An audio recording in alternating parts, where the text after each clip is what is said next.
Miyamoto Musashi est né à la fin du XVIe siècle et est largement considéré comme le plus grand épéiste de l'histoire du Japon. Reconnu pour ses techniques d'arts martiaux sans égales et ses enseignements philosophiques profonds. Il a insisté, tout au long de sa vie, sur l'importance de l'attention et de la concentration. Une semaine avant son décès, en 1645, Miyamoto a rédigé 21 principes appelés Dokodo, exprimant une vision rigoureuse, honnête et fortement autodisciplinée de la vie. Dans un autre ouvrage, le livre des 5 anneaux, il écrit « Quand vous décidez de faire quelque chose, faites-le à fond. Ne vous laissez pas perturber par des broutilles. Soyez cohérent dans toutes vos activités. » Il croyait que la clé pour atteindre la maîtrise dans n'importe quelle entreprise était de maintenir un esprit clair et concentré, sans distraction ni conflit interne. En restant concentré, on peut surmonter n'importe quel obstacle et atteindre l'excellence dans le domaine choisi. Cette concentration ne se limitait pas aux activités physiques, mais s'étendait également aux activités mentales et spirituelles, mettant en évidence l'importance de développer sa force intérieure et sa discipline. Dans notre monde actuel, où tout se déroule à un rythme effréné, les enseignements de Miyamoto sur la concentration restent extrêmement pertinents et précieux. C'est pourquoi, dans cette vidéo, nous vous présentons 7 façons de rester concentré, inspirées de la philosophie de Miyamoto Musashi, en vous offrant des conseils pratiques et des idées pour appliquer ces enseignements à notre vie quotidienne et développer la discipline mentale nécessaire pour réussir dans tous les domaines de notre vie. Numéro 1.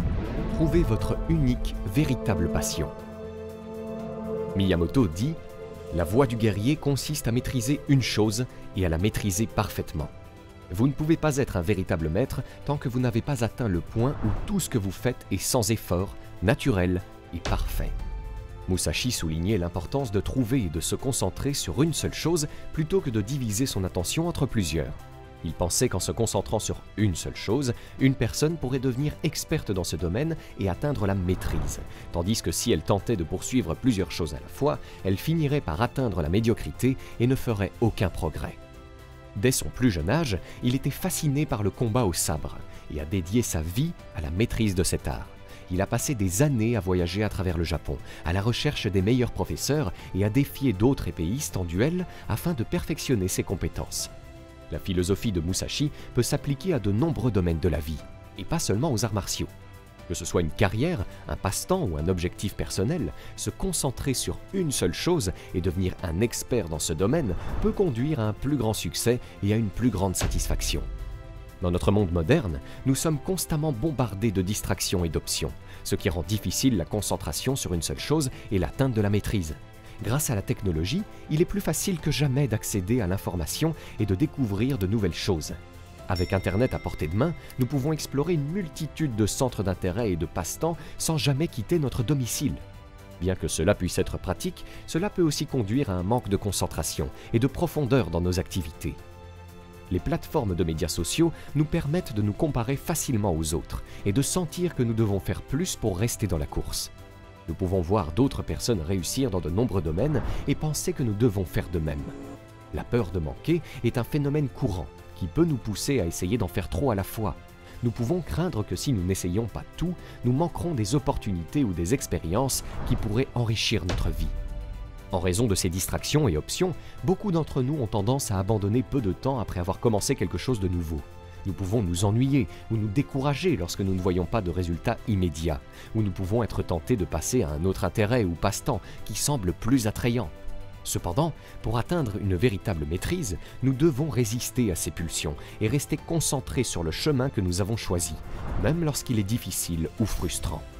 Pour trouver notre véritable passion, nous devons identifier nos forces et passions. Qu'est-ce qui nous passionne le plus? Quels sont nos talents naturels?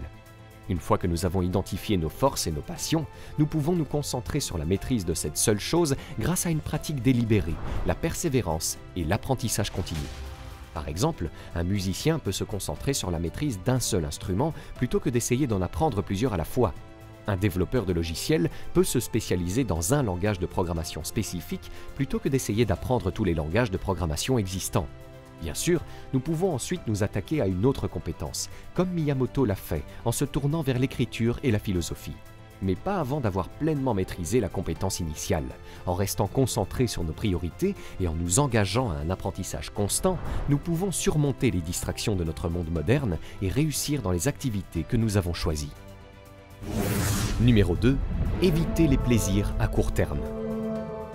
Comme Miyamoto Musashi l'a souligné, évitez de faire les choses pour le simple plaisir. La poursuite d'activités uniquement pour une gratification immédiate, sans tenir compte des conséquences à long terme ou de l'impact sur le développement personnel, revient simplement à courir après le plaisir. Un tel comportement néglige les objectifs et les aspirations futures et se concentre plutôt sur la maximisation du plaisir dans le présent. Selon Miyamoto, la quête de plaisir pour lui-même est une distraction qui empêche d'atteindre la grandeur et l'épanouissement personnel. Miyamoto était reconnu comme un épéiste exceptionnel, ayant consacré une grande partie de sa vie à s'entraîner et à perfectionner son art. Bien que la pratique des arts martiaux puisse ne pas toujours procurer du plaisir sur le moment, Musashi a trouvé un grand épanouissement et un objectif dans cette voie. En plus de pratiquer les arts martiaux, Musashi était aussi un écrivain prolifique, ayant beaucoup écrit sur des sujets tels que la stratégie, la philosophie et bien sûr les arts martiaux. L'écriture n'offrait peut-être pas un plaisir immédiat à Musashi, mais elle lui permettait d'exprimer ses pensées et ses idées, de partager sa sagesse avec d'autres et de laisser un héritage durable qui continue d'inspirer les générations suivantes. Par son propre exemple, Musashi a démontré l'importance de privilégier des activités qui apportent un épanouissement à long terme plutôt que des plaisirs à court terme. Il comprenait que la recherche constante du plaisir peut mener à l'addiction et au vide, détourner finalement les individus de la poursuite d'activités et d'objectifs significatifs. Dans notre monde moderne, nous sommes constamment bombardés de possibilités de gratification instantanée, qu'il s'agisse des médias sociaux, de la restauration rapide ou des achats en ligne. Il peut être difficile de résister à ces tentations, surtout lorsqu'elles sont si facilement accessibles. Cependant, en privilégiant nos valeurs et nos objectifs, nous pouvons résister à la tentation des plaisirs à court terme et nous concentrer sur la réalisation de nos aspirations à long terme. Par exemple, si quelqu'un aspire à devenir un entrepreneur prospère, il devra peut-être renoncer à des plaisirs à court terme, comme regarder des séries télévisées en boucle ou assister à des soirées pour se concentrer sur son entreprise. Il pourrait se fixer comme objectif de travailler un certain nombre d'heures par jour ou par semaine et privilégier ce temps plutôt qu'à d'autres activités qui ne contribueraient pas à sa réussite à long terme. En établissant une routine qui soutient votre objectif à long terme, vous êtes moins susceptible d'être tenté par des plaisirs à court terme qui pourraient finalement vous détourner de l'atteinte de vos objectifs. Numéro 3. Ne faites jamais rien sans enthousiasme. Pour reprendre les mots de Miyamoto, ne dépendez en aucun cas d'un sentiment partiel. Selon Miyamoto, faire des efforts à moitié, se fier à des sentiments partiels, conduit à l'échec et risque de provoquer des erreurs et de faire manquer des opportunités. Selon lui, une véritable concentration signifie non seulement s'engager pleinement dans une tâche, mais aussi éviter tout sentiment de partialité ou de distraction. Tout ce qui n'est pas une concentration et un dévouement total est une perte de temps et d'énergie, qui conduit finalement à l'échec dans la réalisation de nos objectifs. La philosophie de Miyamoto Musashi repose sur le principe du Zanshin, qui se traduit par « l'esprit restant ». Le Zanshin est un concept des arts martiaux japonais qui fait référence à un état de conscience détendu ou d'attention continue. Il s'agit de rester attentif et concentré même après l'exécution d'une technique ou d'une action, et d'être prêt à répondre à toute attaque ou opportunité qui pourrait survenir. L'application du Zanshin par Musashi se retrouve dans son approche de l'art du sabre. Il insistait sur l'importance de rester calme et concentré, même en plein combat, et d'être capable de réagir rapidement et efficacement à toute situation. Il estimait qu'un épéiste devait toujours être prêt à faire face à toutes les éventualités et ne devait jamais baisser sa garde. Au-delà du domaine des arts martiaux, Musashi considérait le Zanshin comme un élément clé de la réussite dans tous les aspects de la vie. Il pensait que pour atteindre ses objectifs, il était essentiel de rester vigilant, concentré et prêt à s'adapter à toute situation qui pourrait se présenter. Supposons que vous soyez un professeur chargé d'enseigner à un groupe d'élèves du secondaire. Pour appliquer les principes du Zanshin à votre travail, vous pourriez 1. Rester concentré. En établissant un plan de cours clair et précis, vous pouvez maintenir l'attention de vos élèves et les guider correctement. Vous pouvez également vous efforcer d'être pleinement présent en classe en évitant les distractions comme le téléphone ou le courrier électronique. 2. Être prêt. Pour anticiper les difficultés ou les questions potentielles, vous pouvez revoir vos plans de cours à l'avance, préparer des ressources supplémentaires et être prêt à ajuster vos plans si nécessaire en fonction des besoins de vos élèves. 3. Restez calme sous la pression. Dans les situations de forte pression, par exemple lorsqu'un élève éprouve des difficultés ou qu'une leçon ne se passe pas comme prévu, vous pouvez rester calme et concentré en prenant une grande inspiration et en évaluant la situation. Vous pouvez aussi prendre du recul et réfléchir à la situation dans son ensemble, en vous rappelant vos objectifs ultimes en tant qu'enseignant. 4. Améliorez continuellement vos compétences. Au fur et à mesure que l'année scolaire progresse, vous pouvez chercher des occasions d'apprendre et de progresser en tant qu'enseignant. Par exemple, en participant à des ateliers de développement professionnel ou en collaborant avec d'autres éducateurs. Vous pouvez aussi examiner vos méthodes d'enseignement, identifier les domaines d'amélioration et expérimenter de nouvelles approches pour mieux servir vos élèves. En appliquant les principes du Zanshin à votre pratique pédagogique, vous pouvez créer un environnement d'apprentissage plus efficace et plus captivant pour vos élèves, tout en renforçant vos propres compétences et votre expertise en tant qu'éducateur. En conclusion, Musashi croyait que la concentration impliquait d'éviter les sentiments partiaux et de s'engager dans des activités avec une concentration et un engagement complet. Il était convaincu que ce type de concentration et d'engagement total était essentiel pour atteindre la maîtrise dans n'importe quel domaine de la vie. Numéro 4. Lâcher prise sur les rancœurs. Miyamoto nous enseigne, le ressentiment et la plainte ne sont bénéfiques ni pour soi-même, ni pour autrui.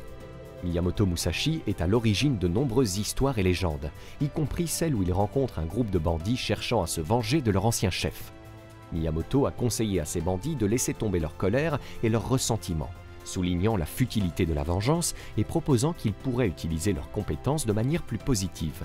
Cette anecdote démontre la conviction de Miyamoto selon laquelle il est possible de transformer les émotions négatives et d'avoir un impact positif en choisissant un chemin différent dans la vie. Le ressentiment est une émotion complexe qui peut naître de diverses situations. Par exemple, se sentir lésé ou trahi. Il est difficile de se débarrasser de ce ressentiment, car il est souvent lié à un sentiment d'injustice ou à la violation de nos valeurs. De plus, nos préjugés et perspectives peuvent alimenter ce ressentiment, nous empêchant de voir les choses de manière objective ou d'envisager des points de vue alternatifs. Quand nous nourrissons du ressentiment, nous avons tendance à ressasser la situation dans notre esprit, ce qui peut nous enfermer dans un cycle sans fin de pensées et d'émotions négatives. Il devient alors difficile de progresser et de trouver une solution. Notre capacité à se concentrer sur des tâches, à prendre des décisions et à interagir avec les autres de manière positive et productive peut être affectée. Au lieu de ruminer le ressentiment, Miyamoto encourage les individus à se concentrer sur l'amélioration personnelle et à adopter une attitude positive envers la vie. Il croyait qu'un esprit clair, une force de caractère et une détermination sans faille étaient la clé du succès dans n'importe quelle entreprise. Prenons par exemple une situation où un employé ressent de la rancœur envers un collègue qui a obtenu une promotion qu'il estimait méritée. Plutôt que de nourrir ce ressentiment et de laisser celui-ci affecter négativement son travail et ses relations avec ses collègues, l'employé peut choisir de se concentrer sur l'auto-amélioration et le développement de ses compétences et aptitudes, dans le but d'augmenter ses chances de réussite future. Il peut aussi s'efforcer d'adopter une attitude positive envers son travail et ses collègues, cherchant des opportunités de collaboration et de travail d'équipe plutôt que de rivalité et de rancœur. En abandonnant ses émotions négatives et en se concentrant sur son développement personnel, l'employé peut être plus satisfait et réussir dans sa carrière. De plus, il peut demander conseil à son supérieur ou au service des ressources humaines pour discuter de ses objectifs de carrière et comment les atteindre. Pour sortir du cycle de ressentiment et de plainte, il est nécessaire de reconnaître et valider nos sentiments tout en développant l'empathie et la compréhension envers les autres. Chercher le soutien de ses proches, pratiquer la pleine conscience et l'autoréflexion et développer une mentalité compatissante et indulgente peuvent nous aider à laisser le passé derrière et à avancer avec plus de clarté et de tranquillité d'esprit. Numéro 5. N'ayez aucun regret.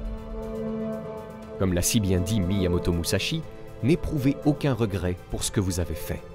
L'une des histoires les plus célèbres de Miyamoto Musashi relate sa rencontre avec un moine zen, Takuan Soho.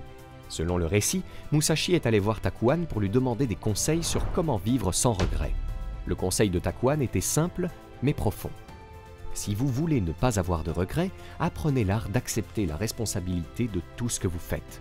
Quoi qu'il arrive, ne blâmez jamais les autres et ne cherchez pas d'excuses. Quand vous faites une erreur, admettez-la et tirez-en une leçon. De cette manière, vous avancerez toujours, sans jamais regarder en arrière avec regret. Musashi a pris à cœur le conseil de Takuan et a passé le reste de sa vie à vivre selon ce principe. Il n'a jamais regretté ses actions ou ses décisions passées, mais a plutôt recherché à en tirer des leçons et à les utiliser pour continuer à grandir et à s'améliorer. Ne pas regretter ce que l'on a fait peut être difficile, mais c'est un état d'esprit qui peut être cultivé avec de la pratique, de la patience et de la persévérance. Notre esprit a une tendance naturelle à se souvenir de nos erreurs passées et de nos expériences négatives. Il s'agit d'un mécanisme de survie qui a aidé nos ancêtres à éviter les dangers et à survivre dans des situations précaires. Cependant, se focaliser dessus peut être contre-productif et générer des sentiments de regret, de culpabilité et d'anxiété. Pour rompre ce cycle, nous devons assumer la responsabilité de nos actions et de nos décisions. Plutôt que de ruminer les erreurs passées ou les opportunités manquées, nous devrions nous concentrer sur ce que nous pouvons faire maintenant pour améliorer notre situation. Une autre façon d'adopter cet état d'esprit est de voir les erreurs passées comme des occasions d'apprendre et de progresser plutôt que de se flageller. Par exemple, si vous avez fait un mauvais choix d'investissement, plutôt que de vous focaliser sur votre perte, analysez les raisons de votre échec et utilisez ces connaissances pour prendre de meilleures décisions à l'avenir. Enfin, pratiquez l'auto-pardon et laissez aller les erreurs et les regrets du passé. Rappelez-vous que tout le monde commet des erreurs et que se pardonner à soi-même est une étape essentielle pour avancer et vivre une vie épanouie. En mettant en pratique ces stratégies, vous pouvez vous concentrer sur votre développement personnel et votre amélioration et apprendre à vivre sans regret. Numéro 6. Ne cherchez pas l'amour ou la luxure avec insistance. Selon Miyamoto, ne vous laissez pas dominer par le désir ou l'amour. Une histoire célèbre concernant Miyamoto raconte qu'une femme a essayé de le séduire. Malgré sa beauté et sa persistance, il résiste à ses avances. Elle finit par révéler qu'elle avait été envoyée par un de ses rivaux dans le but de le séduire et de l'assassiner. Cette histoire illustre la capacité de Musashi à résister à la tentation et à demeurer fidèle à ses principes. Musashi a eu plusieurs relations avec des femmes, comme il le mentionne lui-même dans son livre Le Livre des 5 Anneaux. Toutefois, ces relations ne l'ont jamais éloigné de ses objectifs ou de son entraînement. Musashi n'était pas gouverné par l'amour ou la luxure. Il savait quand résister à la tentation et quand se permettre de s'impliquer émotionnellement sans que cela interfère avec sa concentration. La capacité de Musashi à maintenir sa discipline et à rester fidèle à ses objectifs malgré la tentation est l'une des nombreuses raisons pour lesquelles il est toujours respecté aujourd'hui. Les relations sont vitales pour les êtres humains. Cependant, elles suscitent des émotions, des sentiments et des désirs qui peuvent facilement et soudainement ébranler le cœur. Il se peut que vous soyez tiraillé entre une décision parfaitement rationnelle et une décision motivée par l'amour ou le désir. Cela peut mener à un profond dilemme où les émotions et la logique s'affrontent. Peut-être avez-vous été en couple et avez-vous été admis dans une école prestigieuse, mais hésité à partir parce que vous deviez laisser votre partenaire derrière vous. Ou peut-être qu'on vous a proposé un nouvel emploi, mais vous avez envisagé de le refuser parce qu'il vous éloignerait de votre partenaire ou de vos enfants.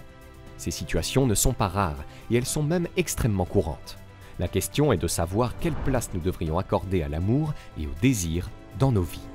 Selon Miyamoto, bien qu'il puisse être source de motivation et de satisfaction, il ne devrait jamais entraver l'accomplissement de nos objectifs. Miyamoto a compris et vécu cet équilibre, ayant eu des relations qui, à notre connaissance, n'ont jamais interféré avec ses objectifs. Nous pouvons tirer des leçons de son exemple et reconnaître que l'amour et le désir ne devraient pas nous gouverner, mais plutôt nous aider à rester concentrés sur notre chemin. C'est comme conduire une voiture tout en écoutant de la musique. La musique est présente, mais nous ne nous arrêtons pas pour nous concentrer sur les paroles, car cela pourrait nous faire perdre de vue notre environnement. Nous choisissons la bonne musique qui nous permet de rester concentrés et même d'améliorer notre concentration. De même, l'amour et la luxure ne devraient pas nous distraire, mais nous aider à rester centrés sur nos objectifs. Le bon type d'amour peut nous permettre de nous concentrer comme un laser et d'accomplir de grandes choses. Si vous n'avez pas encore rencontré le bon type d'amour, ne le cherchez pas désespérément. Au lieu de cela, vous devriez continuer à suivre votre chemin et faire confiance au destin pour vous apporter l'amour qui vous propulsera vers l'avant, et non pas celui qui vous retiendra. En trouvant le bon équilibre entre l'amour et nos objectifs, nous pouvons créer une vie épanouissante qui nous permet de prospérer. Numéro 7. Acceptez la vie telle qu'elle se présente. La dernière citation de Miyamoto Musashi pour cette vidéo est la suivante. Acceptez tout tel que c'est. Dans la quête de la gloire, il faut être prêt à affronter des défis qui mettront votre détermination à l'épreuve comme jamais auparavant. Miyamoto Musashi a bien compris cela, et son succès peut en grande partie être attribué à son acceptation inébranlable de tous les obstacles et à sa détermination à avancer malgré eux. L'histoire de son défi à la célèbre école de sabre Yoshioka en est un parfait exemple. Après avoir vaincu leurs meilleurs élèves, puis leur maître Seijuro, l'école envoya des hommes en embuscade pour se venger. Lorsque Miyamoto se retrouva face à la foule, il ne plaida pas pour sa vie, ni ne versa de larmes, mais utilisa ses 2 épées pour se frayer un chemin et sortir victorieux. Si ses compétences sont indéniablement exceptionnelles, l'état d'esprit joue un rôle tout aussi crucial, et c'est peut-être cet état d'esprit qui lui a donné l'avantage lors de ce combat. Cette histoire illustre l'acceptation par Miyamoto des défis de la vie et sa capacité à s'adapter à toutes les situations. La vie n'est pas un chemin rectiligne, mais plutôt une route sinueuse avec de nombreux virages que nous devons prendre. Comme lorsqu'on contourne une montagne, on ne s'arrête pas pour se lamenter sur la difficulté du chemin, mais on continue à avancer. Vous pourriez même finir par apprécier le voyage. Pour avancer et savourer la véritable beauté de la vie, il faut accepter ses hauts et ses bas et ne pas s'y attacher excessivement. Malheureusement, beaucoup de gens passent leur temps à se plaindre que les choses ne se passent pas comme prévu, ou qu'un seul événement a tout fait basculer, comme si leur vie était terminée. Pourtant, la vie n'est que l'expérience d'une créature dans une chaîne d'événements incessants et impitoyables. Parfois, ces événements nous sont favorables, parfois non. Nous devons accepter les 2 résultats, car ils sont les 2 faces d'une même pièce, et cette pièce, c'est la vie. Et si nous voulons vraiment aimer la vie, nous devons aimer la pièce dans son ensemble, et pas seulement l'une de ses faces. Bien sûr, il n'est pas toujours facile d'accepter immédiatement un événement malheureux. Il est tout à fait naturel de ressentir de la contrariété, de la déception, voire du deuil dans les cas les plus extrêmes. Néanmoins, nous pouvons utiliser ces moments pour reprendre notre souffle et rationaliser la situation. Il est important de se rappeler que peu importe ce qui se passe, ce n'est jamais la fin, et que des opportunités insoupçonnées de croissance et de réussite peuvent surgir. Prenons par exemple une personne qui perd son travail de façon inattendue. Bien que cet événement puisse sembler négatif de prime abord, il peut mener à de nouvelles opportunités et expériences qui n'auraient pas été envisageables auparavant. En acceptant la situation et en restant ouverte à de nouvelles possibilités, cette personne pourrait éventuellement trouver une carrière plus épanouissante ou découvrir des talents et des compétences insoupçonnés. En somme, il est essentiel d'accepter les hauts et les bas de la vie et de croire que tout arrive pour une raison. À présent, vous pouvez découvrir gratuitement 5 idées de chaîne YouTube pour générer 1 000 € par mois sans montrer votre visage, en cliquant sur le premier lien dans la description de cette vidéo. Et si vous avez aimé cette vidéo, cliquez sur le bouton j'aime et abonnez-vous à la chaîne maintenant pour ne rien rater.